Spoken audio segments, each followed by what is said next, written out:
बच्चों, इस कहानी में हम सीखेंगे कि सहज बुद्धि किस प्रकार से उत्तम होती है, यानी बढ़िया होती है। किसी नगर में 4 मित्र रहते थे। उनमें से 3 शास्त्र एवं विज्ञान के ज्ञाता थे और चौथा मित्र, जिसका नाम सुबुद्धि था, इतना जानकार नहीं था, लेकिन उसके पास सामान्य ज्ञान की कोई भी कमी नहीं थी। वह बहुत ही होशियार था सामान्य ज्ञान में। चारों मित्रों ने सोचा, यदि उसका ज्ञान धन कमाने और अच्छा जीवन जीने में उनके काम नहीं आता तो वह बेकार है। अतः उन्होंने राजाओं का आश्रय लेने का विचार किया।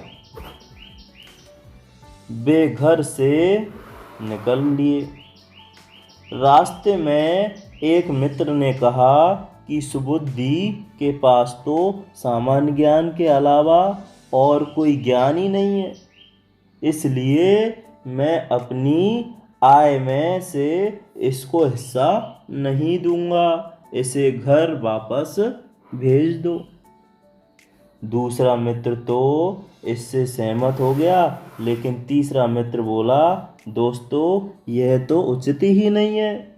आखिर हम साथ साथ बड़े हुए हैं, हमें शिक्षा दी गई है कि पूरा विश्व एक परिवार है। अंत में वे लोग सुबुद्धि को साथ लेकर जाने के लिए राजी हो गए। सफर करते हुए जंगल में वे एक स्थान पर पहुंचे जहां हड्डियों का ढेर लगा हुआ था। एक मित्र जोर से बोला, देखो, यहाँ हम अपने ज्ञान की जांच कर सकते हैं। पहले मित्र ने कहा, हड्डियों को एकत्र करके इसे कंकाल का रूप दो। जब वह तैयार हो गया तो दूसरे मित्र ने कहा कि इस पर रक्त, मांस और चमड़ा आ जाए। लेकिन सुबुद्धि ने उसे रोकते हुए कहा, मित्र, ये तो शेर की तरह लग रहा है। अगर यह जीवित हो गया तो हम सबको खा जाएगा।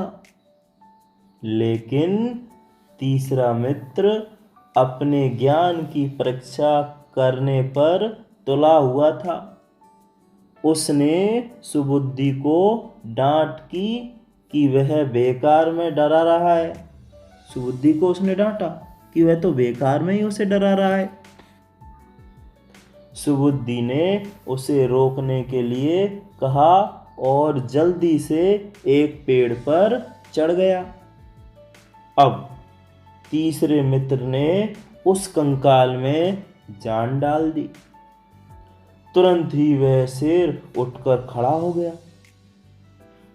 उसने झपट्टा मारकर उन तीनों का काम तमाम कर दिया और उन्हें मार डाला। उनका शास्त्र ज्ञान उनके कुछ भी काम नहीं आया, जबकि अपने सहज ज्ञान के बल पर सुबुद्धि ने अपनी जान बचा ली। तो बच्चों, आपको कहानी कैसी लगी? अगर कहानी अच्छी लगी हो तो चैनल को सब्सक्राइब कर लो।